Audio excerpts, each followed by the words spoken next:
people like me. You need people like me so you can point your f***ing fingers and say, that's the bad guy. That's the bad guy.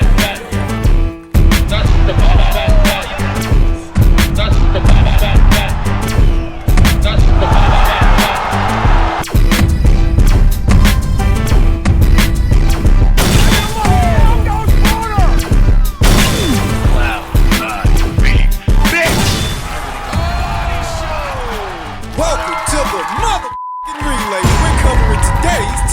News.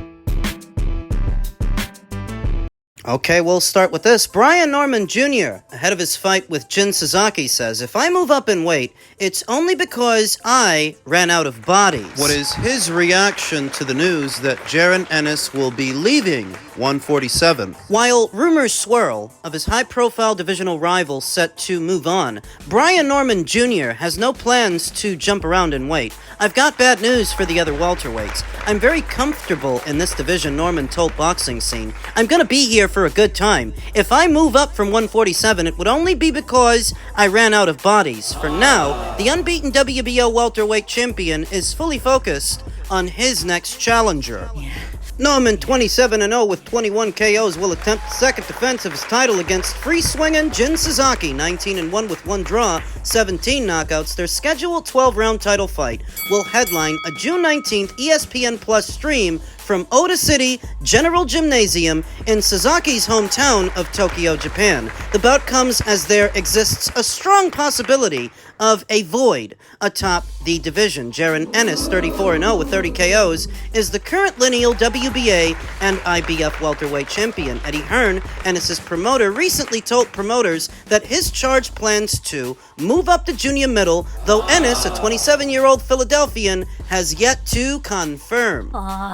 Norman was once linked to a potential showdown with Ennis, but their plant unification bout died at the negotiation table. Such a fight remains the most appealing in the division. However, it's not at all a focal point at the moment for the 24-year-old knockout artist from the greater Atlanta area. No, Brian Norman doesn't seem all that bothered. You don't seem too pressed that his meal ticket is now leaving. Maybe it's because he never really wanted that fight, and now he can breathe a sigh of relief. Whatever fights are in Norman's future will come when the time is right. The immediate goal is to tear through Jin Sasaki, whose fighting style figures to mesh well with the visiting champion. Jin is perfect for exciting fights, noted Brian Norman. That boy do not like going a distance. He's about action and entertainment. You see why the Japanese fans love him. With me, you see what happened when I won the title. We went to war. I'm willing to go to war again. May the best man win. Norman's current title run began with a highlight reel knockout win over Giovanni Santillan, then unbeaten for the interim title. Their battle of unbeaten welterweights took place last May and ended with Santillan down and out, while Norman made a point to literally strike a pose for the cameras. His interim WBO title reign received an upgrade once Terence Crawford completely abandoned the division last summer. Norman's first defense was delayed, however, when a hand injury forced him off a November 8th fight date with Puerto Rico's Derek Cuevas. Their bout made its way back to the schedule earlier this year. Norman wiped out the Boricua puncher inside of 3 rounds on March 29th in Vegas on the undercard of Mayer vs. Ryan 2. Sasaki was ringside for that occasion and respectfully challenged Norman after the fight. The timing was perfect, as Ennis was already scheduled for an April 14th unification bout with then unbeaten WBA champion Eimantas Stanionis, whom he stopped after 6. Norman casually expressed interest at that time in facing the winner, but Ennis shut down any talk of revisiting talks until his fight was done. The matter was never revisited until a few weeks ago, when Norman was already set to face Sasaki while Ennis was without a next set fight, and Hearn sought to remedy that problem for his boxer. I found it very disrespectful, Norman said. That said, this is a business, and business is a cold game. From that side of it, he was trying to do the best for his side of the street. He painted the narrative of the other champions, me and WBC champion Mario Barrios, as ducks, that we don't want to fight him. That allows him to claim that he's got the bogeyman. That is one of the most overused words in the sport of boxing right now, narrative. It's not a narrative that your own father and your manager made it clear why you guys didn't accept Matchroom's offer last year. That's not a narrative, it's a fact. They, in so many words, said that 1.7 million was not enough, and they want something in the neighborhood of 2 million, or in excess of that. We saw the video, did a video about it, talked about it here on the channel, none of which is a narrative. All of which is a fact. So, maybe Boots ain't the bogeyman. Maybe he's not as good as people make him out to be. Whatever he is... Or whatever he isn't. You still turned him down. And we wouldn't have the why of it if not for your talkative father. He said it in plain English. It was because of the money. That's what it all boiled down to. The money. You guys wanted more money. Brian Norman continued, "The people may eat it up, but I don't. Some people see right through it. Why do you get to say that I have to sign right now when I'm focused on this fight? If I'm not mistaken, Boots was just saying that he was only focused on Stanionis, which is what fighters are supposed to do. Why are you focused on 3 miles down the road when you ain't even finished mile 1? Having just turned 24, and as someone who truly leads the life of a hungry boxer, Norman is content to handle all challenges in the order in which they are received.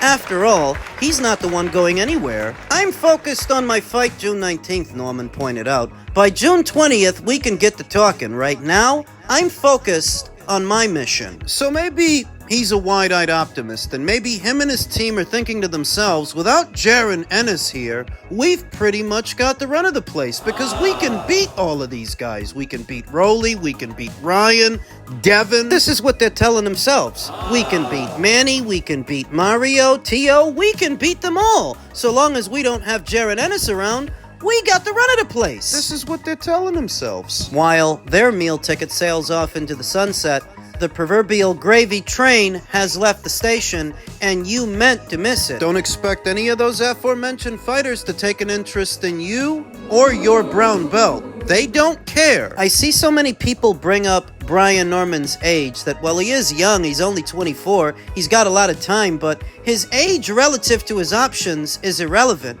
If nobody wants to fight him, it doesn't matter if he's 24 or 34. Consider that Devin Haney, with Turkey LL Sheik bankrolling the fight, was unable to secure Teofimo Lopez, and that was with Turkey in his corner. So what are the odds that Brian Norman, without Turkey in his corner, without Turkey's money, could land a fight with a fighter like that? The situation is a lot worse than it appears right now because the gravity of it hasn't set in. Give it a minute. Now, I don't expect Brian Norman or his team to admit they just blew their best chance at making serious money. And I don't expect the people that supported that decision, I don't expect them to admit it either. But over time they will. Over time they're gonna have to when Brian's career consists of a lot of nothing. And he's no longer as young as he is today.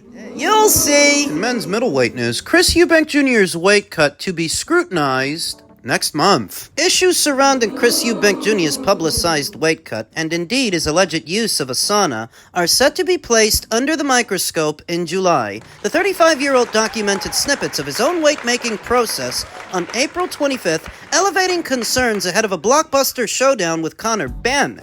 In the series of videos he posted via social media, Eubank, 35-3 with 25 knockouts, revealed a starkly depleted version of his usual self, while perhaps more alarming still, alluding to his eventual use of a sauna. Remember that in the United Kingdom that is not allowed. Remember that the BBBOC called off John Riel Casimiro's fight with Paul Butler because John used a sauna while he was over there. And that was about 2 or 3 years ago. While that practice, when it comes to weight making at least, is banned by the British Boxing Board of Control, the former world title challenger was nonetheless permitted to enter his clash with Benn the following day. As it happened, a separate video of Benn sitting in a sauna had done the rounds on social media prior to their 12-round spectacle, from which Eubank emerged with a unanimous decision victory. Why is it banned? What isn't safe about using a sauna? Well, it's not simply the act of using the sauna so much as the fighter depleting himself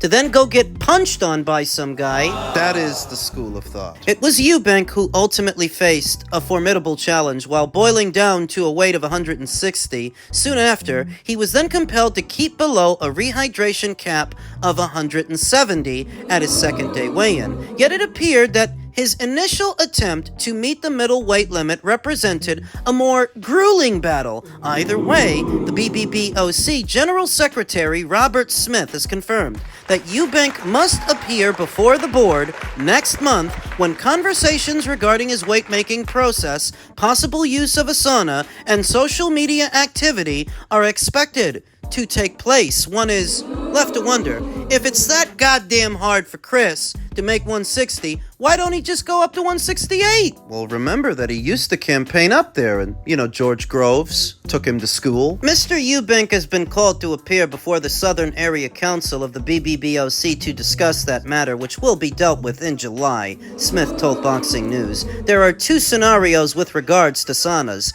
Conor Benn never had an issue with making weight, whereas Mr. Eubank claimed that he was having an issue. We're waiting to hear what he has to say, but in Smith's view, Mr. Eubank has boxed as though he had no problems with rehydration whatsoever. He was as strong in the last round as he was in the first. You see, in fishing for sympathy, Chris gave it away that he's struggling to make 160. Shouldn't have done that. Should have kept his mouth shut. Let's make a long story short.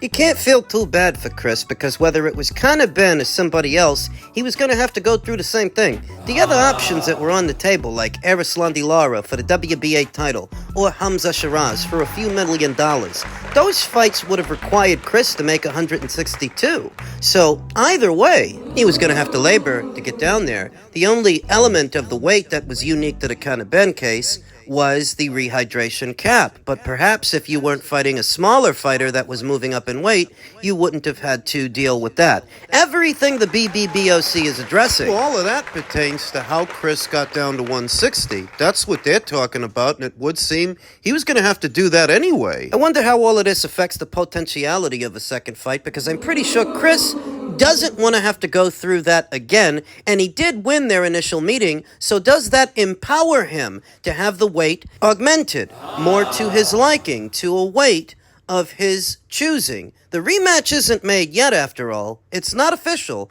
so there is room to negotiate. Finally, in men's heavyweight news, Anthony Joshua will probably retire next year.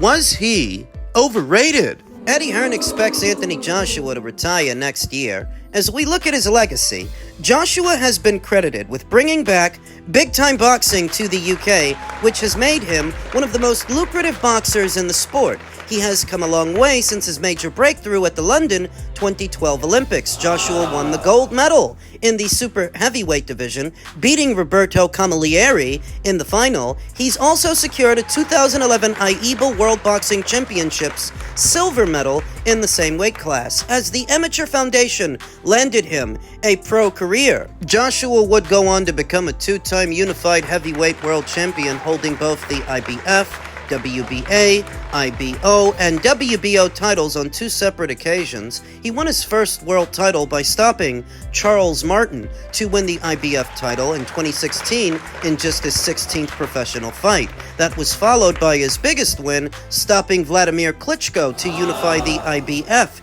and WBA super titles and the IBO heavyweight title. In 2017, Joshua had to get off the canvas to get the stoppage, showing he could cut the mustard at elite level. Joshua also beat Joseph Parker to unify the IBF, WBA, IBO, and WBO heavyweight titles in 2018. His other notable wins were against Dillian Veit, Olympic gold medalist Alexander Povetkin, Olympian Kubrat Pulev. However, things started to take a turn for the worst when he suffered a shock loss to Andy Ruiz in 2019. Joshua avenged the loss, but many felt he was no longer the same fighter. Joshua changed trainers on numerous occasions, leaving Robert McCracken for Robert Garcia, Derek James, and now Ben Davison. AJ is coming off a knockout loss to Daniel Dubois in what was his last fight, after which he underwent elbow surgery. With Joshua likely to retire next year, fans had plenty to say about AJ's career. AJ will have been out of the ring just over a year by the time he steps back into it. He'll be coming off elbow surgery. I don't think Tyson Fury will be ready to fight around that time. I imagine it will be someone who gears him up for a really big 2026. 2026 will probably be his last year in the sport, thinking about retirement. it's probably 3 fights away, said Hearn. Was Anthony Joshua overrated? I suppose all that depends on where you yourself may have rated him versus where he landed over time, but I view Anthony Joshua as perhaps the number 3 or number 2 heavyweight of this era. Somewhere around there. Usyk would have to be number 1. 2 and 3 would have to be between Anthony Joshua and Tyson Fury, who I think are both interchangeable. Number 4 would have to be Joseph Parker. Number 5 would have to be a cross between either Deontay Wilder and Andy Ruiz. Granted that Wilder reigned as a champion longer than Andy, Andy's win over AJ is bigger and better than any win Wilder's got. They both beat Luis Ortiz. And they both got beat by Joseph Parker. But Andy's win over AJ is bigger and better and more historic than any win on Wilder's resume. Back over to AJ, I would say there's a legitimate argument that AJ deserves the number 2 or number 3 spot. A 2-time unified heavyweight champion. There are so many champions that never unify a title, so that's a credit to AJ that he unified 3. And there are so many champions, heavyweight champions, who after they lose the belt, they never get it back. Wilder is an example. Andy Ruiz is an example. Charles Martin, many others. After those fighters lost their titles, they never got them back. AJ did. That puts him ahead of them. His win over Joseph Parker has aged beautifully, as Joseph is currently on a surge. The Joseph Parker that beat Andy Ruiz, the Joseph Parker that beat Deontay Wilder was already beaten years ago by Anthony Joshua. No, I don't think AJ's overrated. If you're talking about a guy who in his era comes in the top 5, the top 3. Top 3 in his division, top 3 of his era, I would not say that Anthony is overrated. Even if he didn't live up to all the expectations set before him, show me a fighter that did in this era, because it wasn't Wilder, it wasn't Fury. Usyk. No, yeah, Usyk, but that's why I rank Usyk at number 1. 3 fights, ladies and gentlemen. 3 fights left in the career of Anthony Joshua that is now winding down, leaving just enough time next year that he could end up fighting for an alphabet title, at least one, to try and become a 3-time heavyweight champion. The landscape could be very different by the time that this year ends. After Usyk versus Dubois, Usyk's career is winding down too. He's not going to be around forever. If he retires undisputed champion, the belts will be redistributed. If he beats Danny in a rematch. If Danny beats him. If Daniel Dubois becomes undisputed champion, Anthony can target a rematch with Daniel, see if he can avenge the loss and simultaneously become undisputed champion in one fell swoop. And because the fight between them was so one-sided, I'm sure that Daniel would be willing to box Anthony again for a lot of money. There's still time left in Anthony's career. He's not the oldest heavyweight. It's not optimism saying that the time away might have done him some good, because by the time he comes back, over a year will have passed. And he wasn't the focus. He wasn't the centerpiece. Allowing himself time to recuperate and time to be human. Without the same pressure that he used to face. To decompress, regroup, and strategize. We'll see what he has left to give.